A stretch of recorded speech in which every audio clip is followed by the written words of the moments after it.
ಮತ್ತು ಅಯೋಧ್ಯೆಯಲ್ಲಿ ರಾಮನ ಪ್ರತಿಷ್ಠಾಪನೆ ಕೂಡ.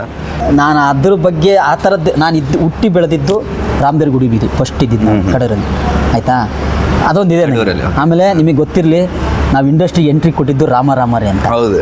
ಹಂಗಾಗಿ ರಾಮನ ಏನಂತಾರೆ ಅದಕ್ಕೆ ಆಶೀರ್ವಾದ ಇಲ್ದಲೆ, ರಾಮನ್ನ ನೆನೆಸ್ಕೊಂಡಲೆ, ಆಯಿತಾ, ರಾಮನ್ನ ಅದೇನಂತಾರೆ ಡೈಲಿ ನಮ್ಗೆ ಎದ್ದರೆ ಏನನ್ಸುತ್ತೆ ಅಂತಂದರೆ ಫಸ್ಟ್ನೇ ಸಲ ಅನ್ಸೋದು. ಆಮೇಲೆ ನಾನು ಏನು ಪರ್ಟಿಕ್ಯುಲರ್ ರಾಮ ಅನ್ನೋ ಒಂದು ಏನು ಒಂದು ದೈವ ಇದೆ, ಆ ದೈವಕ್ಕೆ ಯಾಕೆ ಜಾಸ್ತಿ ಇದಾಗಿದೆ, ಅಟ್ಯಾಚ್ ಆಗಿದ್ದೀನಿ ಅಂತಂದರೆ, ನನ್ನ ಲೈಫಲ್ಲಿ ಕೆಲವೊಂದು ವಿಚಾರಗಳನ್ನು ಯಾವುದೇ ಒಂದು ಅಡೆತಡೆ ಕಷ್ಟಗಳು ಬಂದಾಗ ಪಟ್ ಅಂತ ಹೇಳೋದೆ ನಾವು ರಾಮ ಅಂತ. ಅದು ಹೇಳ್ತೀವಿ ಕೂಡ, ರಾಮ ಆಗಲಿ ನಮ್ಮ ಕುಲದೇವತೆ ಆಗಲಿ ಎಲ್ಲರ ಹೆಸರು ಹೇಳ್ತೀವಿ. ಅದರಲ್ಲಿ ಫಸ್ಟ್ ಬರೋದು ರಾಮ. ಯಾಕೆಂದರೆ ಅವರು ಇತಿಹಾಸ ಹುಡ್ಕೊಂತ ಹೋದರೆ ಅವರು ತಗೊಂಡಿರೋ ಒಂದು ನಿರ್ಧಾರಗಳಾಗಲಿ, ಆಮೇಲೆ ಅದರಿಂದ ವನವಾಸಕ್ಕೆ ಹೋಗಿದ್ದಾಗಲಿ, ಅವೆಲ್ಲ ಕೆಲವೊಂದಿದಾವಲ್ಲ, ಅವೆಲ್ಲ ಪರ್ಟಿಕ್ಯುಲರಾಗಿ ನಮ್ಮ ಲೈಫಿಗೆ ಅಳವಡಿಸ್ಕೊಂಡ್ರೆ ಲೈಫಲ್ಲಿ ತಪ್ಪನ್ನು ಯಾರು ಮಾಡಬಾರ್ದು.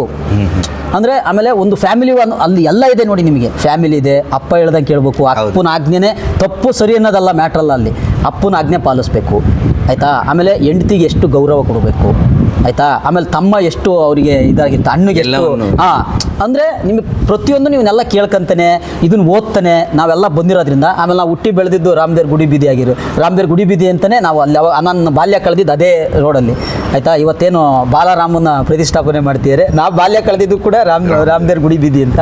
ಅದಾದಮೇಲೆ ನಾವು ಇಂಡಸ್ಟ್ರಿಗೆ ಬಂದಿದ್ದು ರಾಮರೇ ಅಂತ. ಅಂದರೆ ರಾಮ ಎಲ್ಲೂ ಬಿಟ್ಟು ಹೋಗಿಲ್ಲ, ನಮ್ಮನ್ನ ಬಿಟ್ಟು ಕೊಡೋಕ್ಕೆ ಸಾಧ್ಯನೂ ಇಲ್ಲ. ಆಮೇಲೆ ಯಾವುದೇ ಕಾರಣಕ್ಕೂ ಅದನ್ನು ಯಾರೇ ಆಪೋಸಿಟಾಗಿ ಬಂದರೂ ಅದು ಬೇರೆ ರೇಂಜ್, ಅದು ಬಂದಾಗ ನೋಡ್ಕೊಳ್ಳೋಣ. ನಮ್ಮ ರಾಮನ ಆಪೋಸಿಟಾಗಿ ಬರೋಕ್ಕೆ ಯಾರ ಕೈಯಿಂದನೂ ಸಾಧ್ಯ ಇಲ್ಲ. ಅದು ಅಷ್ಟೇ, ಅದನ್ನು ಹೆಂಗೆ ಹೇಳ್ತಾರೆ, ಅದನ್ನು ಹೇಳೋದಲ್ಲ, ಅದು ನಮ್ಮ ವ್ಯಕ್ತಿತ್ವ. ಆಮೇಲೆ ಅದು ನಮ್ಮ ಒಳಗಿರೋದು, ಅದನ್ನು ತೋರ್ಪಡಿಸ್ಕೋಬೇಕು. ಎಲ್ಲ ಹೋದಾಗ ಕೆಲವು ಜನ ಹೇಳ್ತಾರೆ, ಈ ಕೆಲವು ಜನ ಅದನ್ನೇ ಹುಡುಕ್ತಿರ್ತಾರೆ, ಅವ್ರೇನೋ ಬೇರೆ ಒಂದು ಉದ್ದೇಶಕ್ಕಲ್ಲಿ ಹೋಗಿರ್ತಾರೆ, ಇಲ್ಲಿ ಅವರು ನೆನಪೇ ಮಾಡ್ಕೊಳ್ಳಿಲ್ಲ, ಇವ್ರು ನೆನಪು ಮಾಡ್ಕೊಳ್ಳಲ್ಲ, ಹಂಗಲ್ಲ.